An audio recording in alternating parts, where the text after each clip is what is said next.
friends, welcome all of you.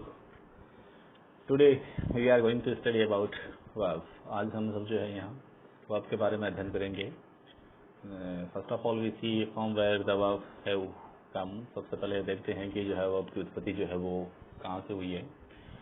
The word verb has been appeared from the Latin word verbum. ये verb जो है उसकी उत्पत्ति जो है एक लैटिन भाषा का जो शब्द है जिस शब्द को लैटिन में वर्बम कहा जाता है. इस वर्बम से जो है इसी से जो है इंग्लिश का जो वर्ड है वर्ब जो है वो क्रिएट हुआ है. And the meaning of verb verbum is telling. और लैटिन में जो है वर्बम जो है उसका मीनिंग जो होता है वो टेलिंग होता है. टेलिंग जो है वो वर्बम का मीनिंग है. यहीं से जो है वर्ब शब्द की जो है उत्पत्ति हुई है. It means this is the etymological meaning of verb. ये जो वर्ब है उसका एटाइमोलॉजिकल मीनिंग है. एटाइमोलॉजी का मतलब होता है etymology is a type of is a branch of linguistic. ये भाषा विज्ञान की जो है वो शाखा होती है. लिंग्विस्टिक वो होती है in which studies about the scientific mathematical manner in of language. जहाँ जो है वर्ड्स जो है वहाँ एटाइमोलॉजी में जो है वो लिंग्विस्टिक में जो है शब्दों की वो कहता है साइंटिफिक तरीके से अगर मान लीजिए वैज्ञानिक तरीके से अगर जो है हम अध्ययन करते हैं डीप जो है उसे जो है लिंग्विस्ट कहा जाता है. और लिंग्विस्टिक की जो है बहुत सी ब्रांचेज होती है. इसी प्रकार से जो है लिंग्विस्टिक की एक ब्रांच जो है वो एटाइमोलॉजी होती है. And in etymology is studies about the origin of the words. और एटाइमोलॉजी जो है उसके अंदर जो है शब्दों की उत्पत्ति के बारे में अध्ययन किया जाता है कि शब्द बने कहाँ से. तो according to etymological sense if we talk about verb, अगर हम जो है एटाइमोलॉजिकल सेंस में अगर वर्ब की अगर बात करें then the verb has been added from the Latin word verbum. तो वर्ब जो है उसकी उत्पत्ति जो है वो लैटिन भाषा के शब्द वर्बम से हुई है विच मीन्स टेलिंग, जिसका मतलब टेलिंग होता है. मैंने आपको ऐसा जो है स्क्रीन पर लिख दिया है कि जो है लैटिन भाषा के शब्द जो है वर्बम से जो है वर्ब शब्द बना है जिसका मतलब टेलिंग होता है. और टेलिंग का मतलब बताना, टू डिस्क्राइब एन इवेंट, किसी घटना इत्यादि का वर्णन करना जो है वो वर्ब कहलाता है. तो अगर हम डेफिनेशन की अगर बात करें कि जो है डेफिनेशन जो है वो क्या होती है वर्ब की जो है, तो यूँ कह सकते हैं कि जो है डेफिनेशन की अगर बात करें तो verb is a word. Verb जो होता है वो एक वर्ड होता है विच टेल्स, जो ये बताता है कि व्हाट, कि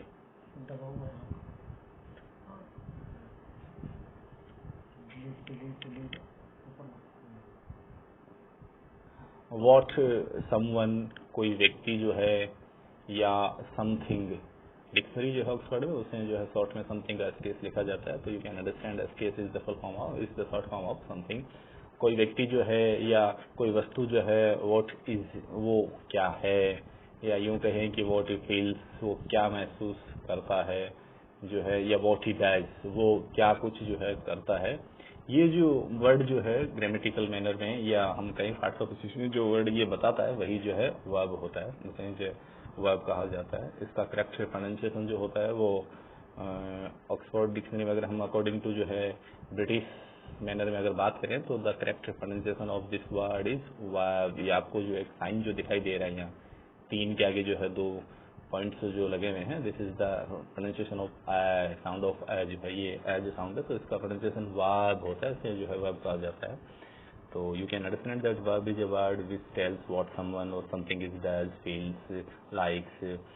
कोई मतलब व्यक्ति क्या है, क्या कुछ करता है, क्या महसूस करता है, वही जो है वर्ब कहलाता है. जैसे ही इज ए टीचर, तो ये बता रहा है कि ही क्या है, ही एक टीचर है, दिस इज ए वर्ब, ये वर्ब है.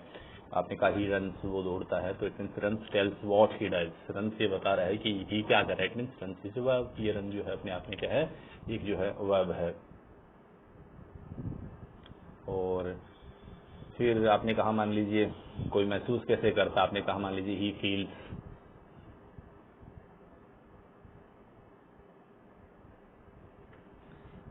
आपने कहा मान लीजिए he feels bad at this time. ऐसे मान लीजिए वह बहुत बैड फील कर रहा है, तो ये फीलिंग के बारे में जो बता रहा है जो ये अपने आप में जो है ये वर्ब है.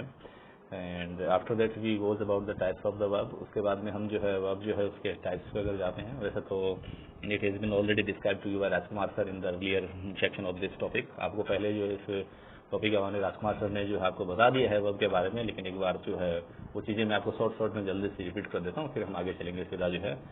सर आपको पहले डिटेल में इस बारे में जो है बता चुके हैं। जनरली जो है वर्ब जो है वो आपको डिवाइड करें तो उनके जो है क्राइटेरिया जो होते हैं वो डिफरेंट होते हैं, अलग अलग होते हैं। जैसे आप कह सकते हो कि first of all one type of the description of the verb is helping verb and man verb. Helping verb जो होती है और मैन वर्ब होती है वो, अब हेल्पिंग वर्ब जो होती है वो होती है which assist to preparing the tense and preparing the meaning of a main verb. जो मैन वर्ब जो है उनकी जो है टेंस बनाने में जो है या मैन वर्ब के अर्थ प्रदान करने में जो क्रियाएं जो मदद करती है वो हेल्पिंग वर्ब कहलाती है। जैसे आपने एक मान लीजिए सेंटेंस लिखा कि he is reading a letter, वह एक लेटर लिख रहा है। तो ये इज जो है ये रीडिंग जो है उसकी जो है मदद करिए टेंस बनाने में, क्योंकि रीडिंग जो आईएनजी फॉर्म में है, अगर इज नहीं जुड़ेगा तो ये कंटीन्यूअस जो है क्रिएट नहीं हो पाएगा, प्रेजेंट कंटीन्यूअस टेंस बन नहीं पाएगा। तो ये टेंस बनाने में जो है ये मैन वर्ब जो है उनकी मदद करती है, इसलिए जो है इसको जो है हेल्पिंग वर्ब कहा जाता है जो है। और मैन वर्ब की अगर बात करें, हेल्पिंग वर्ब जो होती है this is also known in the other form as the auxiliary verb. Helping verb जो होती है इसको जो है दूसरे रूप में या दूसरे इसमें कहीं मीनिंग में जो है इसे ऑक्सिलरी वर्ब भी कहा जाता है। The meaning of auxiliary is also the helping ही इसका जो है अर्थ होता है। And if you talk about then what is the main verb, आपने हम दो तरीके से अगर बात करें, एक तो हेल्पिंग वर्ब होती है, दूसरी जो है मैन वर्ब होती है। मैन वर्ब की अगर बात करें तो मैन वर्ब मतलब the verbs which gives it's आउन मीनिंग, ऐसी क्रियाएं जो है अपना खुद का आउन अपना सेल्फ मीनिंग देती है। आउन कहो या you can say that its self meaning, अपना खुद का जो है मीनिंग देती है, that are known is the main verb. उन्हें मैन वर्ब कहा जाता है। जैसे अभी हमने पहला सेंटेंस लिखा था कि ही, उसके बाद में इज REA, मान लीजिए रीडिंग ए बुक, वह एक बुक जो है वो पढ़ रहा है। तो रीडिंग का खुद का आउन मीनिंग है, खुद का एक अर्थ है, इसका मतलब पढ़ना है यहाँ जो है। जबकि इज जो है वो रीडिंग की ही जो है मदद करे एनजी के साथ उसका टेंस बनाने में, तो जो अपना खुद का अर्थ देती है वो मैन वर्ब कहलाती है, उसे जो है मैन वर्ब कहा जाता है। और मैन वर्ब जो होती है this is also known the different forms, इसको जो है अलग अलग रूपों में भी जो है जाना जाता है। जैसे this is also known as the principal verb, एक मैन वर्ब जो होती है उसको जो है प्रिंसिपल वर्ब भी कहा जाता है, इसको आप प्रिंसिपल वर्ब भी कह सकते हो। This is also known as the lexical verb, एक मैन वर्ब जो होती है उसे लेक्सिकल वर्ब भी कहा जाता है। लेक्सिकल मतलब इसका खुद का जो लेक्स के अकॉर्डिंग, लेक्स का मतलब होता है कि वर्ब जो है उसका स्ट्रक्चर जो है एक पर्टिकुलर स्ट्रक्चर होता है, पर्टिकुलर जो इसका मतलब मीनिंग होता है। जैसे RUN रन एक पर्टिकुलर स्ट्रक्चर है और ये मतलब अपना अर्थ दे रहा है, तो इसे लेक्सिकल वर्ब भी कहा जाता है। These are also known as the ordinary verb, main verb जो होती है उन्हें ऑर्डिनरी वर्ब्स भी कहा जाता है। दीज आर नोन जो है इन्हें जो है प्रिंसिपल वर्ब्स भी कहा जाता है, मैन वर्ब्स कहा जाता है, लेक्सिकल वर्ब्स कहा जाता है। These are also known as the ordinary verbs, इनको जो है ऑर्डिनरी वर्ब भी कहा जाता है। तो ये मैन वर्ब जो होते हैं उनके बहुत से अर्थ होते हैं, मतलब बहुत से जो है नाम होते हैं। तो ये तो हमने देखा जो है पहले प्रकार का अर्थ है, ऐसा आपको ऑलरेडी पहले जो है पढ़ाया जा चुका है सर के द्वारा जो है पिछले जो है वीडियो में। एंड अगर हम दूसरे जो है प्रकार की अगर बात करें कि जो दूसरा जो है टाइप्स जो है उसकी अगर हम बात करें दूसरे प्रकार की वो कौन कौन से प्रकार होते हैं जो इंग्लिश, तो दूसरे अगर प्रकार की बात की जाए तो एक अलग प्रकार का इंग्लिश में जो है टाइप्स ऑफ, एक टाइप्स जो है वो और होता है इंग्लिश में जो है, जैसे एक तो होती है स्टेटिव वर्ब जो है वो कहलाती है, एक प्रकार STATIVE, और एक जो होती है वो होती है डायनेमिक वर्ब जो है, ये एक दूसरा प्रकार है इंग्लिश के अंदर से। स्टेटिव वर्ब जो है वो वर्ब होती है the types of verb which don't allows continuous form, ऐसी क्रियाएं जो हैं जो आप जिन्हें कंटिन्यूअस फॉर्म में जो आप जिनको क्रिएट नहीं कर सकते, आप इसको जो कंटिन्यूअस में बदल नहीं सकते, these are known as the stative verbs, वो स्टेटिव वर्ब्स कहलाती है। And the type of verbs which allows in continuous form, जो कंटिन्यूअस फॉर्म में जो है चेंज हो जाती है जो वो डायनेमिक कहलाती है। डायनेमिक का मतलब अपने आप में मोशन होता है, गति होता था, ये ING में जो है कन्वर्ट होती है। तो ये दोनों जो है एक प्रकार है। स्टेटिव क्रियाएं जो होती है जनरली हम बात करें तो कुछ क्रियाएं स्टेटिव इंग्लिश के अंदर जो है बहुत सी होती है। जैसे आपने कहा मान लीजिए OWN ओन इसी प्रकार की क्रिया है, LACK ले किसी प्रकार की क्रिया है। आपने कहा POSSES पजेस जो होती है वो अपने आप के अंदर एक इसी प्रकार की जो है क्रिया है। और हम बात करें लाइक LIKE जो है लाइक अपने आप में इसी प्रकार की क्रिया है। HAS हेज इसी प्रकार की क्रिया है। RESEMBLE रिजेंबल इस प्रकार की क्रिया है।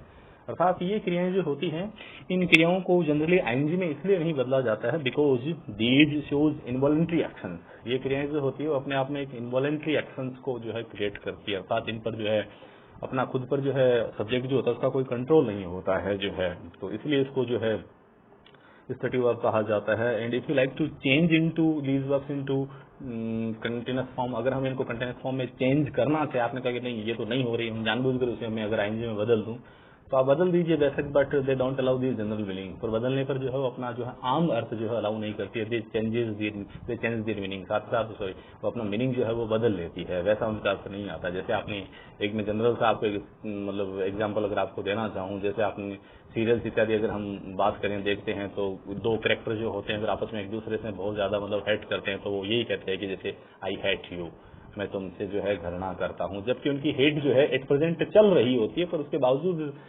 Don't say I am hating you, वो इसलिए नहीं कहते because there is not any control over hate, hate पर हमारा कोई कंट्रोल नहीं होता है, क्योंकि वो एक अपने आप में इनवॉलेंट्री एक्शन है जो है, आप चाहो नहीं चाहो किसी से हेट करें, वो मतलब नहीं चाहेंगे तो भी आपको उस पर जो जानबूझकर गुस्सा आएगा, किसी पर गुस्सा है तो घृणा वो अंदर आएगी आएगी जो है, इसलिए आप इसको चेंज नहीं कर सकते। दूसरा बहुत सा इजी अगर एग्जांपल में लूं, मतलब आप रोमांटिक लाइफ से संबंधित अगर मान लीजिए कोई किसी से अगर प्रेम करता है तो आई लव यू ही होता है, आई एम लविंग यू नहीं होता है, क्योंकि love is N involuntary action, love जो है अपने आप में एक इनवॉलेंट्री एक्शन होता है, there is not any control over this feeling, इस फीलिंग्स पर जो है कोई कंट्रोल नहीं होता। अगर आपको कोई इस पर्टिकुलर फेस अगर बहुत ज्यादा पसंद है तो आप चाहे या ना चाहे बार बार आपने अगर फील किया है कभी तो बार बार वही चीज जो है महसूस होती है, इसलिए जो है उस पर कंट्रोल नहीं होने के कारण से एक इनवॉलेंट्री एक्शन होता है। So these are can not be generally change into ING form, इसलिए इसको आप आईएनजी में चेंज नहीं कर सकते, आई एम लविंग यू नहीं हो सकता जो है। अगर आपने चेंज कर दिया तो फिर आपने कहा सर मैं ऐसा अगर चेंज कर देता हूं, तो वैसे तो आप कर दीजिए, बट करने पर उनके मीनिंग जो होते हैं they will also be changed, वो भी जो है फिर अपने आप में जो है वो चेंज हो जाएंगे।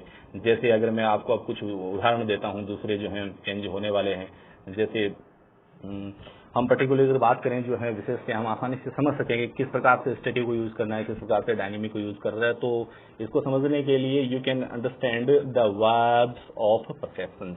आप जो है इनको सबसे अगर आसानी से अगर समझना चाहते हो तो आप जो है वर्ब्स ऑफ परसेप्शन को समझ लीजिए, वो अगर आप समझेंगे तो आसानी से आप स्टैटिक और डायनेमिक दोनों समझ जाएंगे। परसेप्शन को समझेंगे तो आसानी से वर्ब्स ऑफ परसेप्शन, परसेप्शन कौन सी होती है? Perception is first types of words which shows our senses, जो हमारी सेंसेज को इंडिकेट करती है, अर्थात हमारी ज्ञानेंद्रियां जो है वो उन्हें इंडिकेट करती है, वो वर्ब्स ऑफ परसेप्शन कहलाती है। उन्हें व्यक्त करने वाली क्रियाएं जो होती है, ज्ञानेंद्रियों को व्यक्त करने वाली क्रियाएं कितनी होती है आप सब जानते हो, जनरली हम छोटी क्लासों में पढ़ चुके हैं कि देयर आर 5 सेंसेस, चार पांच जो है सॉरी जो है ज्ञानेंद्रियां होती है। First of all we talk about the see, सबसे पहले जो है देखने का काम करने वाली ज्ञानेंद्रिया आई जो होती है वो सी का काम करती है, SW जो होती है। तो सी जो होती है उससे जो हम बात करें तो ये जितने भी जो है वर्ब्स ऑफ परसेप्शन जो होती है they are used in two forms, ये दो अलग अलग तरीके से यूज होती है। They are also used in static verbs and dynamic verb, ये स्टैटिक भी यूज होती है और ये जो है डायनेमिक तरीके से भी जो है यूज जो है होती है। I think my speed is a little longer, मुझे लगता है कि मेरी स्पीड जो है वो थोड़ी ज्यादा ही तेज है, तो एक बार मैं इसे थोड़ा सा धीरे धीरे जो है स्पीड को ले लेता हूँ। तो हम देखें कि जो है दो तरीके से यूज किया जाता है। आपको लगता है कि ये जहाँ जहाँ एक्शन जो है वो इनवॉलेंट्री होता है, इनवॉलेंट्री एक्शन का मतलब होता है कि जिस एक्शन पर आपका कोई कंट्रोल नहीं है, आप चाहो या ना चाहो वो होगा ही जो है। जैसे हिंदी में इनवॉलेंट्री को, ये एक विज्ञान का शब्द है, साइंस का आपने पढ़ा होगा, विज्ञान में एक अनैच्छिक शब्द आता है, तो अनैच्छिक जो है उससे इनवॉलेंट्री अनविलिंगली ना चाहते हुए जैसे जैसे कहा जाता है। तो इनवॉलेंट्री जहां एक्शन होती है वहां आपको प्रेजेंट टेंस ही यूज करना पड़ेगा, या आप जो है परफेक्ट यूज कर सकते हो, अर्थात कंटिन्यूअस का एक टेंस पहले वाला आपको यूज करना पड़ेगा। आप इसे जो आईएनजी में नहीं बदल सकते जो है, अगर आपको वही अर्थ लेना है। जैसे कोई कहे कि मैं इसे देख रहा हूं या मैं एक उड़ता हुआ पक्षी देख रहा हूं, तो I am seeing a flying bird, तो ये सेंटेंस अपने आप में गलत है। गलत इसलिए है क्योंकि एक उड़ते हुए पक्षी को अगर आप देख रहे हो तो देखने के लिए आपको कोई विशेष एक्शन नहीं करना पड़ता, एक वॉलंटरी एक्शन करने की जरूरत नहीं। वो तो चाहे ना चाहे आप बैठे हैं या सामने से उड़ता हुआ जा रहा है तो आप कहोगे कि सर मैं अपनी आंखें बंद कर लूंगा, तो फिर तो आपका जनरल काम जो है वो रुक जाएगा उसमें जो है, तो फिर आपके लिए अपने आप से एक वो इनवॉलेंट्री एक्शन होगा, आपका कोई कंट्रोल नहीं। तो आप यूं नहीं कह सकते I am seeing a flying bird, वो गलत है, क्योंकि सी जो है यहाँ एक इनवॉलेंट्री एक्शन है। अगर आप इसे आपने कहा आईएनजी में मैं बदल दूं, बदल दीजिए, वैसे बदलने पर बदलोगे तो वो एक्शन जो है फिर वॉलेंट्री हो जाएगा, उस पर जो है फिर क्या होगा कि वो वॉलेंट्री एक्शन होने से फिर जो है वो मीनिंग भी चेंज हो जाएगा। आपने कहा I am seeing a flying bird, तो फिर यहाँ सीइंग होते ही जो इसका मीनिंग वॉच नहीं होगा, फिर इसका मीनिंग जो है वो चेक करना है, जांच करना हो जाएगा। जैसे the doctor is seeing the patient, ये सही है कि डॉक्टर जो है वो अभी जो पेशेंट को सी कर रहा है, अर्थात उसकी जांच कर रहा है, सीइंग कर रहा है यहाँ, और एक्शन वॉलेंट्री भी है क्योंकि doctor likes he can do और नॉट, वो चाहे तो करे या ना करे, उसकी मर्जी है, वो चेक करे या ना करे जो है। तो आप अगर उसमें वॉलंटरी एक्शंस में कन्वर्ट करते हो तो वो आईएनजी में चेंज हो जाती है फिर जो है, और उनका मीनिंग्स भी हो चेंज हो जाता है। तो एक्शन अगर वॉलंटरी होता है, these are known as the dynamics in English verb. ये जो है इंग्लिश वर्ब जो होती है फिर ये डायनेमिक्स कहलाती है।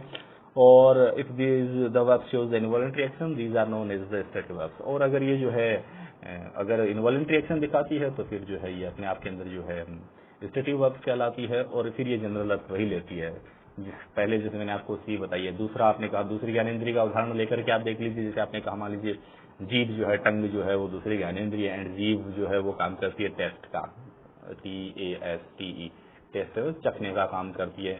तो टेस्ट को अगर आप मान लीजिए, इसको अगर आप जो है पर्सन्स के साथ यूज करते हो, इंसानों के साथ यूज करते हो, this verbs shows voluntary action, तो ये फिर जो है वॉलंटरी एक्शन का काम करती है। और वॉलंटरी एक्शन का ये काम करेगी तो ये अपने आप में जो है फिर ये डायनेमिक्स हो जाती है, इनका मीनिंग भी चेंज हो जाता है। लेकिन ये अगर थिंग्स के साथ यूज की जाती है तो इनवॉलंटरी एक्शन होती है। जैसे आपने कहा मान लीजिए द रसगुल्ला स्वीट्स, आपने कहा मान लीजिए टेस्ट जो स्वीट्स, रसगुल्ला जो है वो टेस्ट जो है वो स्वीट मीठा देता है। तो ये रसगुल्ला जो है इसका सब्जेक्ट है, और रसगुल्ले के लिए जो है अपने आप में एक इनवॉलंटरी एक्शन है। रसगुल्ला अपना जो है जनरल कंसेप्शन बदल नहीं सकता, ऐसा नहीं कि 5 मिनट में वो खट्टा हो जाएगा, 5 मिनट में जो मीठा हो जाएगा। अपनी जो है इस वर्ब पर जो है अपने सब्जेक्ट, अर्थात इस सेंटेंस में जो rasgulla is a subject and the taste is a verb and there is not any control of the rasgulla over taste. Taste पर रसगुल्ले का कोई जो है कंट्रोल नहीं है, इसलिए जो है वो टेस्टिंग नहीं हो सकता, मीनिंग उसका फिर वो स्वाद देना ही होगा। लेकिन if you use the verb taste with subject, अगर आप सब्जेक्ट के साथ यूज करते हो then it is changed into voluntary action, तो फिर ये वॉलंटरी एक्शन में चेंज हो जाता है। और मैंने अभी आपको कहा वॉलंटरी एक्शन में चेंज होने पर it also changes it's meanings, अपना अर्थ ये बदल लेता है। जैसे आपने कहा I am testing the rasgulla, मैं रसगुल्ले को टेस्ट कर रहा हूं, तो अब इसका मीनिंग जो है वो चेंज हो गया। यहाँ मतलब टेकिंग टेस्ट, मैं टेकिंग द फ्लेवर, मैं इसका फ्लेवर ले रहा हूँ, जांच कर रहा हूँ कि मतलब अभी इसका स्वाद कैसा है, जैसे खट्टा हो गया है नहीं है या ठीक है। तो यहाँ एक्शन वॉलंटरी और वॉलंटरी एक्शन ये आईएनजी में चेंज हुआ, तो ये वॉलंटरी एक्शन आपने जो है यूज किया, और आईएनजी में चेंज करके अपना मीनिंग भी जो है ये चेंज कर लेगा। जैसे ऊपर वाले सेंटेंस में वहां जो है गिव्स फ्लेवर, मतलब चीज जो अपना फ्लेवर देती है, यहाँ आई एम टेस्टिंग मतलब टेक फ्लेवर, फ्लेवर लेना, और टेकिंग फ्लेवर है दैट इज वॉलंटरी एक्शन।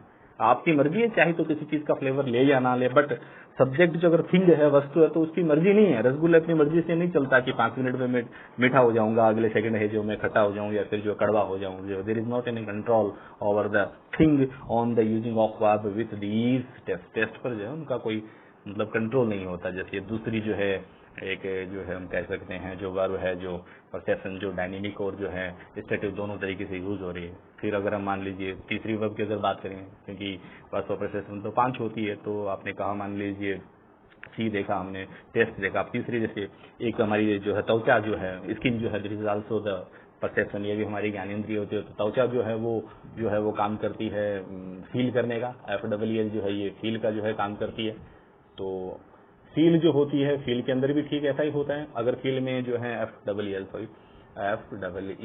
जो है फील के अंदर जो है अगर एक्शन जो है वॉलंटरी एक्शन है तो फिर आप इसे आईएनजी में चेंज कर सकते हो, एक्शन जो है नहीं है तो फिर नहीं कर सकते। बट एक्शन अगर वॉलंटरी आईएनजी में इसे चेंज करोगे, कंटिन्यूस बनाओगे, तो it also changes its meaning, ये अपना अर्थ भी जो है साथ ही साथ क्या कर लेती है, बदल लेती है। जैसे आपने कहा मान लीजिए ही फील्स, आपने कहा सर अभी क्या है, कैसे यूज करें सिर्फ टेंस में जो आईएनजी में, तो आपने कहा ही, उसके बाद में कहा मान लीजिए बैड, BAD नाउ, उसको जो है अभी बहुत बुरा लग रहा है, तो बुरा लग रहा है तो आपको देखा कि नाउ जो है यहाँ ये प्रेजेंट कंटिन्यूस टेंस का जो है एडवर्ब टाइम है। और अगर नाउ जनरली वर्ब के साथ यूज किया जाता है तो इस एडवर्ब के साथ में जो आईएनजी लगाई जाती है, तो according to this rule we will have to use is feeling, हम इज फीलिंग यूज करें, बट दिस इज रॉन्ग, ये गलत है। ये गलत इसलिए है क्योंकि फील जो है यहाँ ये अपने सब्जेक्ट ही के साथ यूज हो रहे, तो it is showing involuntary action, ये इनवॉलंटरी एक्शन यहाँ इंडिकेट कर रही है, अर्थात ही का फील पर कोई कंट्रोल नहीं है। मुझे बुरा लग रहा है तो बुरा फील होता है, उस समय आपका कंट्रोल नहीं होता है, बस फिर वो मनस्थिति खराब ही रहती है। अगर कंट्रोल होता तो आप ऐसा क्यों कहते बुरा लग रहा है, अच्छा भी तो अपनी मनस्थिति को बना सकते थे, बट बनाना हमारे हाथ में नहीं होता है, वो संभव होता नहीं है, इसलिए फिर हम ये नहीं कह सकते कि जो है वो है। इसलिए जो है आप इसे जो है चेंज नहीं कर सकते। ही फील्स बैड या ही फील्स गुड, उसे अभी अच्छा महसूस कर, अच्छी जब स्थिति होगी, मन स्थिति अच्छी होगी, आप खुशी है तो उस समय खुशी रहेगी, आप उसे चाहकर भी दुख में तब्दील नहीं कर सकते उस समय जो है।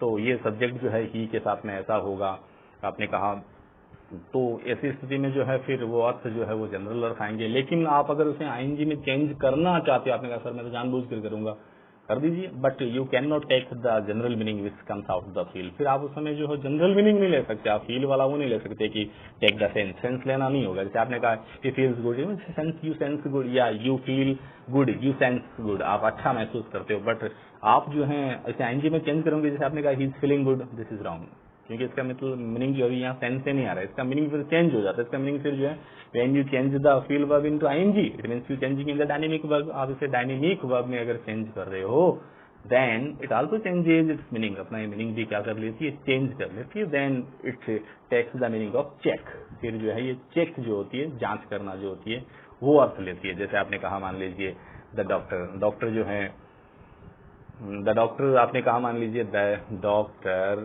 फिर आपने कहा मान लीजिए ये जो है इज, फिर आपने ये लगा दिया, फिर सॉरी जो है यहाँ आपने फील वर्ब भर दी कोष्टक में और कहा मान लीजिए हिज पल्स। डॉक्टर जो है वो उसकी जो है फ्लक्स जो पल्स जो होती है, सॉरी नब्ज जो है उसकी वो जांच कर रहा है यहाँ से जो है। तो ये डॉक्टर की मर्जी है, लेकिन इसका मीनिंग अभी यहाँ महसूस करना नहीं कि डॉक्टर उसकी जो है नब्ज को महसूस कर रहा है, क्योंकि आपने इसे आईएनजी में चेंज किया। As I already told you earlier, मैं आपको पहले ही बता चुका हूँ कि when you change the verb of perception into ING, they also change the meaning. आपने जो है आईएनजी में चेंज करते हो तो अपना मीनिंग भी वो चेंज कर लेती है।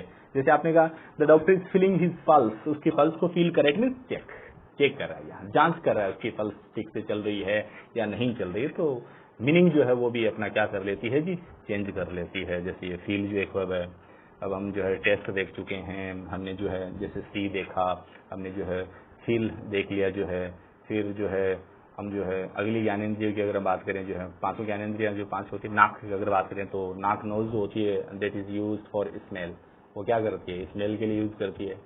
तो स्मेल में अगर हम इस स्मेल को अगर हम थिंग के साथ यूज करें, आपने कहा किसी वस्तु के साथ अगर आप इसे थिंग के साथ अगर यूज करते हैं तो ये इनवॉलंटरी एक्शन दिखाती है। इनवॉलंटरी एक्शन इसलिए दिखाती है कि थिंग का तो जो है अपनी वहां पर कोई कंट्रोल नहीं होता है, वो ऐसा नहीं है कि उस पर उसका कंट्रोल होता है। जैसे आपने कहा द रोज, आपने कहा गुलाब जो है वह स्मेल्स स्वीट। आप अगर इसमें भरने के लिए कहा जाए, आपसे अगर मान लीजिए यूं कह दिया जाए कि द, ये अगर कोष्टक में आपको एग्जाम में आ गया द रोज, आपसे कहा मान लीजिए SWEET स्वीट, और आगे अगर आपको प्रेजेंट कंटिन्यूअस टेंस जो है उसका अगर आपको मान लीजिए एडवर्ब जो है स्वीट के साथ में अगर मान लीजिए नाउ ये दे दिया गया और आपसे कहे मान लीजिए स्मेल को आप इसे करेक्ट फॉर्म में जो है भरिए, तो हम नाउ देखते ही सीधा याद करते हैं कि ये तो प्रेजेंट कंटिन्यूअस टेंस है, और हम क्या कर देते हैं इज लगा करके आईएनजी जो है स्मेलिंग जो है आपने कहा लगा देते हैं। But this is the wrong use of smell. लेकिन अब जो है ये स्मेल का जो है रॉन्ग यूज है। ये रॉन्ग यूज इसलिए है क्योंकि we are using smell with rose. हम जो है स्मेल को किसके साथ यूज कर रहे हैं, रोज के साथ। एंड रोज इज थिंग, और रोज अपने आप में थिंग है, कोई ह्यूमन बीइंग थोड़ी है। तो रोज का जो है कंट्रोल नहीं है अब किस पर, स्मेल पर। ऐसा नहीं है कि रोज चाहे तो जो है अभी स्वीट हो जाएगा, 10 मिनट बाद में हम बात करें तो वो फिर जो है अलग प्रकार की जो फ्रेग्रेंस देने लगेगा, ऐसा नहीं हो सकता। तो इसलिए वो the rose smells sweet, smells ही होगा, ये सही है। लेकिन अगर आपने कहा मान लीजिए आई, मैं जो है अगर आपने कहा, अगर आप आई के साथ यानी पर्सन्स के साथ यूज कर रहे हो तो फिर जो है ये आईएनजी में चेंज हो सकता है। क्यों, आपने कहा स्मेल, आपने कहा डिश, ये जो है डिश बिकॉज इट अट्रैक्ट मी, मैं डिश को जो है स्मेल कर रहा हूँ क्योंकि ये मुझे अट्रैक्ट कर रही है। जो आपकी मदर मान लीजिए कुकिंग कर रही है जो है किचन में, और आपको कोई बेहतर डिश वहां से खुशबू आ रही है, फ्रेग्रेंस आ रही है, तो आप उसको जो है स्मेल करें तो वहां उसका मतलब टेक फ्लेवर, फिर उसकी जो है गंध लेना, फ्रेग्रेंस लेना जो है वहां। और फ्रेग्रेंस लेने के अर्थ में in the meaning of to give fragrance that is used in involuntary action with the subject things. अगर थिंग सब्जेक्ट होती है तो फिर वो जो है आईएनजी में नहीं बदल सकती, वो जो है प्रेजेंट सिंपल टेंस ही लेगी। लेकिन when you use with the subject is human being, आप उसे अगर ह्यूमन बीइंग सब्जेक्ट के तौर पर अगर उसे यूज करते हो तो ऐसी स्थिति में they can be used into ING. तो फिर उनको जो आईएनजी में यूज किया जा सकता है। जैसे आपने कहा मान लीजिए I am smelling the dish, it attracts me, मैं जो है स्मेल को जो है इस डिश को स्मेल कर रहा हूँ, सूंघ रहा हूँ, अरे वाकई इतनी अच्छी खुशबू आ रही है यार, इसमें बहुत बेहतर है। आपने कहा तो वॉलंटरी एक्शन है, because it depends on you if you like to smell और नॉट। आप पर डिपेंड करता है कि आप स्मेल करना चाहे और नहीं करते। If you like then you can do और not, if you like then you do और नॉट।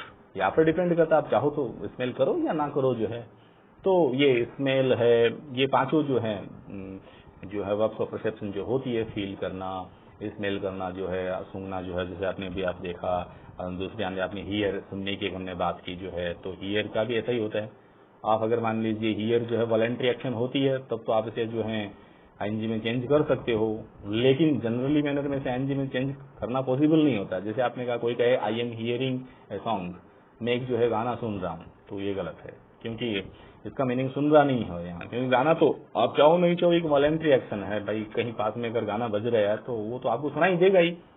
आपने कहा कि सर हमने कान बंद कर देंगे, तो your usually work also will be disturb, तो आपका सामान्य काम जो है वो डिस्टर्ब हो जाएगा। तो फिर इसका अर्थ क्या होगा भाई, सुनना, तो मैं गाना सुन रहा हूँ तो आई हियर ए सॉन्ग, यही होगा। हियर के साथ तो ये होगा, बट लिसन के साथ it can be used into ING, लेकिन लिसन के साथ इस आईएनजी में यूज किया जा सकता है। I am listening a song, ये सही है, मैं गाना सुन रहा हूँ, but I hear a song, इसका मतलब ये है कि मैं गाना सुन रहा हूँ। लेकिन आपने कहा आई हियरिंग ए सॉन्ग कर दूं, कर दीजिए, then it will be change into voluntary action, तो फिर ये वॉलेंट्री एक्शन में चेंज हो जाएगा, और वॉलेंट्री एक्शन में चेंज होते ही फिर ये मीनिंग भी चेंज करेगा। फिर इसका मतलब यहाँ सुनना नहीं होगा, टू मेक हियरिंग, सुनाना होगा। जैसे I am hearing a song, it means मैं गाना सुना रहा हूँ, ये है। And I hear a song, मैं गाना सुन रहा हूँ या सुनता हूँ, दोनों अर्थ आ रहे हैं इसके जो है। जैसे आपने कहा इसके अर्थ फिर सुनाना हो जाता है। दूसरा अर्थ ये भी हो सकता है, जैसे मान लीजिए to give the result of a case, कोई केस जो है उसकी रिजल्ट देना, सुनवाई करना जो है, रिजल्ट जो है उसका जो है देना, किसी केस का अगर आप रिजल्ट दे तो ऐसी स्थिति भी हो सकती है। जैसे आपने कहा लिसन, किसी से कहा सुनिए ध्यान लगा करके, द आपने कहा मान लीजिए जज साहब जो है, फिर आपने कहा मान लीजिए द केस, CASE, नाउ, हम लगा आगे, देखिए जज साहब जो है वो केस की सुनवाई कर रहे हैं, शोइंग द रिजल्ट, तो now it can be used into ING. अब जो है ये हियर जो आईएनजी में यूज किया जा सकता है कि जज is hearing, because here meaning is not here listen. अब इसका मीनिंग यहाँ सुनना नहीं है, इसका मीनिंग है गिव द रिजल्ट, और गिव द रिजल्ट देना, that is voluntary action for the जज। वो जज के लिए voluntary action, if he likes to do और not, that depends on him, वो ऐसा करे ना करे वो उस पर डिपेंड करता है। तो द जज is hearing the case is absolutely right in spite of I am hearing the case, ये गलत है जो है। I am hearing the case ये सही हो सकता है व्हेन यू आर जज हियर, अगर आप खुद वहां जज हैं। तो ये हमने जो है कुछ वो जनरल जो है यूज देखे हैं जो है वर्ब्स ऑफ परसेप्शन के जो है कि ये दो तरीके से यूज होती है, ये आईएनजी में भी यूज होती है, ये बिना आईएनजी के भी यूज होती है। सामान्य किताबों में अक्सर इतना ही दे रखा है कि नहीं होती है, बट डिफरेंस यूज वो ये डिपेंड करता है एक्शन कैसा है। If there is verb shows an voluntary action then can be used only in indefinite tenses, और अगर वो जो है वॉलेंट्री एक्शन को शो करती है तो this can be used into continuous, वो कंटिन्यूअस में यूज की जा सकती है, but at that time they also change their meaning, उस समय जो है ये क्रियाएं अपना आप भी बदल लेती है जो है। फिर ऐसा ही कंटिन्यूअस जो है, जैसे मैंने बताया, ऐसा ही परफेक्ट कंटिन्यूअस के साथ भी ऐसा ही होता है। तो परफेक्ट कंटिन्यूअस में भी फिर क्या होता है, एक पीछे वाला टेंस यूज करना होता है। जनरल ट्रिक ये होती है कि इसको पीछे वाले टेंस में कन्वर्ट करना पड़ता है। आपने कहा मैं गाना सुन रहा हूँ, तो I am hearing a song नहीं, आई हियर ए सॉन्ग। मैं 2 घंटे से गाना सुना रहा हूँ, I have been hearing the song. आपने कहा फॉर द 2 years, तो ये सही है क्योंकि सुनाने का काम कर रहे हो। लेकिन आपने कहा मैं 2 घंटे से गाना सुन रहा हूँ, तो I have heard the song for the 2 years, यही होगा, क्योंकि एक टेंस पीछे में बदलना पड़ेगा। जैसे आप अगले टेंस आईएनजी में बदलोगे, द वर्ब्स आल्सो चेंज दिए मीनिंग, ये अपना आप से भी चेंज कर लेगी जो है, because at the time they also convert into voluntary action and to be used as, फिर जो है वो अपना मीनिंग चेंज कर लेगी, वो जो है आईएनजी में चेंज हो जाएगी, और फिर जो है वो स्टेटिव तरीके से ना होकर कैसे to be used as dynamic, वो डायनेमिक के तरीके से यूज हो जाएगी जो है। तो ये हमने जो स्टेटिव और डायनेमिक देखा है, जैसे पहले हमने लव के बारे में भी ऐसा ही होता है, love is an voluntary action, there is not any control over it. Hate के बारे में भी ऐसा ही होता है, लाइक के बारे में ऐसा होता है। आपने कहा आई लाइक कॉफी, कॉफी में मुझे कॉफी बहुत पसंद है, तो कॉफी बहुत पसंद है, तो अब ऐसा नहीं कर सकते आई एम लाइकिंग कॉफी, मैं कॉफी पसंद कर रहा हूँ। क्यों? क्योंकि आपकी वो जो है फिर इनवॉलंटरी एक्शन, आपकी लत हो गई, वो आपकी चाय पीने की कॉफी की आदत, तो आप चाहो ना चाहो उस समय वो लत आपको जो है बार बार जो है सताएगी। जैसे आपने कहा आई प्रेफर कोल्ड वाटर, मैं जो है कोल्ड वाटर को प्रेफर करता हूँ, ठंडा पानी पीना पसंद करता हूँ, तो फिर ये आपका इनवॉलंटरी एक्शन, उस समय आप गर्म पियोगे तो आपको अजीब फील होगा, there is not any control. आप कोई कहे कि मैं जबरदस्ती पी लूंगा, that is not the usual sense, तो वो कोई यूजुअल सेंस नहीं है। तो ये हमने देखा इस प्रकार से, जैसे मान लीजिए पजेस, POSSES जो है, OWN जो है, कुछ क्रियाएं जो होती है, जैसे ऑन जो होती है, पजेस की बात करें तो वही इसी के अंदर ही आती है। आपने कहा जो है हियर जो है मैं आपको पहले ही बता चुका हूँ। लिसन की बात करें सामान्यतः जो है वो आईएनजी में चेंज की जा सकती है, ऑन की बात की जा सकती है। यहाँ आपने कहा जो है फिर जैसे एक मोस्टली यूज की जाने वाली वर्ब, जैसे हम बात करें रिजेंबल, जो वो भी एक ऐसी ही वर्ब है, RESMBL, रिजेंबल। जैसे आपने कहा मान लीजिए सी इज रिजेंबलिंग हर मदर, कोई कहे कि वो अपनी माँ को जो है वो रिजेंबलिंग कर रही है, रिजेंबलिंग मतलब उसके जैसा लगना, तो अपनी माँ के जैसी लग रही है, तो ये सेंटेंस गलत है, क्योंकि अब सी का रिजेंबल पर तो कोई कंट्रोल नहीं है। अब कोई जन्म से अगर अपने कोई कहता है माँ पर गया है, कोई कहता है माँ पर गई है, वो पिताजी पर गया, पिताजी जैसा लगता है, तो ऐसा तो है नहीं कि पड़ोसी जैसा लगेगा वो जो है, वो कंट्रोल तो बिल्कुल वैसे है नहीं। सेक्शन पर था सब्जेक्ट का जो है रिजेंबल कोई कंट्रोल नहीं है, तो सी रिजेंबल्स हर मदर ही होगा, ही रिजेंबल्स हिज फादर होगा, या ही रिजेंबल्स हिज ब्रदर, अपने भाई जैसा लगता है। तो रिजेंबल भी जो है किसी प्रकार की जो है क्रिया है। जो verbs which generally don't allow the continuous form are known as the stative verbs. ये क्रियाएं जो सामान्यतः जो है आईएनजी फॉर्म जो है अलाउ नहीं करती है, जो अभी मैंने आपको एग्जांपल दिए हैं, ये सब की सब क्रियाएं जो है जनरली जो स्टेटिव वर्ब्स कहलाती है। And if you use these stative verbs in the ING form they are known as dynamic verbs. अगर आप उनको जो है आईएनजी में यूज करते हो तो वो डायनेमिक्स कहलाती है, but at that time they also change their general meaning. ऐसी स्थिति में वो अपना जनरल मीनिंग भी क्या कर लेती है, चेंज कर लेती है, इसलिए उन्हें जो है डायनेमिक्स कहा जाता है। तो एक तो हमने ये स्टेटिव देखी, एक डायनेमिक देखी। पहले हमने देख लिया कि ऑक्सिलरी वर्ब हम ऑलरेडी देख चुके हैं, सारी क्रियाएं क्या होती है, मैन वर्ब्स क्या होती है। मैन वर्ब्स को प्रिंसिपल वर्ब कहा जाता है, these are also known as the lexical verbs, इन्हें लेक्सिकल वर्ब्स कहा जाता है, also known as the ordinary verbs, उन्हें ऑर्डिनरी वर्ब्स भी कहा जाता है। Now we talk about the further types of the descriptive of the verbs. अब हम जो है अगले प्रकार की जो है बात करते हैं। एक अलग प्रकार इंग्लिश के अंदर जो है वो और होता है, वो हम देख लेते हैं। एक तो होता है, जैसे सर ने आपको पहले बताया है कि रेगुलर वर्ब जो होती है, ये होती है the next type of the different description irregular verb. Regular verb और इरेगुलर वर्ब जो है वो एक अलग जो है डिस्क्रिप्शन है। इसका जो है शॉर्ट सी बात यही है, जो है जनरल किताबों में सेटिंग आप देखते हो तो यू कैन सी, आप ये कह सकते हो या कि ऐसी सारी verbs which are changed into past form. Past is equal to general meaning में हम जिसको वर्ब की सेकंड फॉर्म बोलते हैं, एंड चेंज में तो पास्ट परफेक्ट जो है, पास्ट परफेक्ट फॉर्म। जनरली तो पास्ट परफेक्ट जो होता है वो हेव प्लस वर्ब के थर्ड फॉर्म होता है, but perfect form you can say third form of the verb. तो वो सारी की सारी क्रियाएं, all the types of verbs which are changed into past and जो है पास्ट एंड जो है perfect form. It means the second form of the verb and the third form of the verb are changed in the form of ending D और ED. वो सारी क्रियाएं जो second form और थर्ड फॉर्म में D और ED में जो है बदल जाती है, these all are known as the regular verbs. उन सारी की सारी क्रियाओं को जो है रेगुलर वर्ब्स कहा जाता है। And the verbs which are changed into second and the third form in the other form then the D and ED, these all are known as irregular verbs. वो सारी की सारी क्रियाएं जो डी और ईडी के अलावा जो बाकी सब में चेंज होती है, वो सब की सब जो है वो रेगुलर वर्ब्स कहलाती है। अब जैसे मान लीजिए आपने कहा रीड, आपने कहा रीड, सर में रीड, तो रीड ऑलरेडी जो है रीड जो है डी में ही डी में खत्म हो रही है। पहले जो है डी और ईडी में पहले कहा गया रीड, लेकिन इसका प्रोनाउंसिएशन रीड रेड रेड हो जाएगा, बट डी डी में खत्म हो रही है, it mean these are the regular verbs. ये अपने आप में कौन सी क्रियाएं हैं, रेगुलर वर्ब्स जो है आपने कहा। फिर आपने कहा मान लीजिए वॉक, वॉक जो है तो आप सेकंड फॉर्म में चेंज करते हो तो ED, walk the third form जो है वह भी ईडी लेता है, it mean this is the regular verb, ये रेगुलर वर्ब है।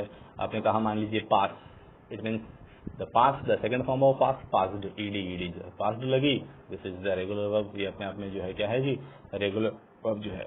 But the verbs which are changed into second and third form in spite of D and ED, D और ED के अलावा जो है बाकी सब जो है तरीके कुछ भी लेती होंगी, वो सब के सब जो वर्ब हैं जिनके एंड में ना तो डी लगता है और जिनके एंड में जो है ना ईडी लगता है, वो सब इरेगुलर वर्ब्स कहलाते हैं। जैसे गो, तो आपने कहा गाय, गो जो है गऊ होता है, जैसे गाय, तो गऊ वेंट गॉन जो है, तो गऊ वेंट गॉन जो है ये रेगुलर है because it is not changing into D and ED in the second form.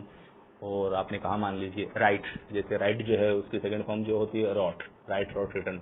ये कहा आपने जो है रन की बात करें, if you talk about run it means run, rain run, तो यहाँ डी और ईडी कुछ भी नहीं है।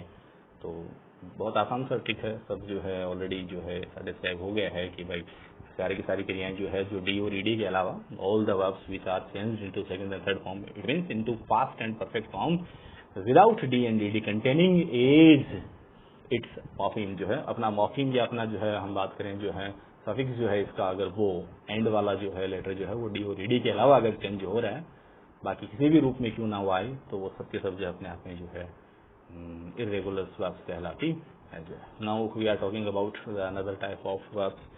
अब हम जो है वर्ब जो है उसके जो है अलग प्रकार के जो है डिस्क्रिप्शन की जो है हम बात करते हैं। थोड़ा सा शुरू से अगर मैं रिवाइज करवा देता हूँ क्या क्या देखा। सबसे पहले हमने जो है हेल्पिंग वर्ब देखी है और जो है मेन वर्ब देखी है। हेल्पिंग वर्ब मैं आपको बता चुका हूँ क्या होती है, जिससे ऑक्सिलरी भी कहा जाता है। दूसरी मेन वर्ब है जिसी को प्रिंसिपल वर्ब कहते हैं, this is also known as the ordinary verbs, इन्हीं को ऑर्डिनरी वर्ब्स कहा जाता है। These are also known as the lexical verbs, इनको लेक्सिकल वर्ब्स कहा जाता है। And the second types of verbs we have seen, एक अलग प्रकार की जो है वर्ब हमने जो है देखी है, वो जो है हम बात करें तो अभी पहले हमने जो है देखा वो स्टेटिव वर्ब्स जो है डायनेमिक वर्ब्स देखी है। दूसरी वर्ब जो है हमने अभी जो है देखी है, तो वो जो है अभी हमने अलग प्रकार से जो है देखी है, वो एक कि कौन सी वर्ब जो होती है वो रेगुलर होती है, कौन सी जो है रेगुलर होती है। एक अलग प्रकार के वर्ब की अगर बात करें तो वो है जैसे ट्रांसिटिव वर्ब जो है और इंट्रांसिटिव वर्ब, तो इसको शॉर्ट में जो है वीटी कहा जाता है, वी ऊपर लगाया जाता है, नीचे जो है टी लिखा था। एंड दूसरी जो है V I N T, intransitive verb जो है। अभी इनकी बात कर लेते हैं। तो ट्रांसिटिव वर्ब जो है हिंदी में जिसे कर्मा कहते हो, वही जो इंग्लिश के ट्रांसिटिव वर्ब है। But the meaning of transitive जो है, ट्रांसिटिव वर्ड जो उसका मीनिंग होता है पासिंग ओवर होना। The meaning of the transitive is passing over.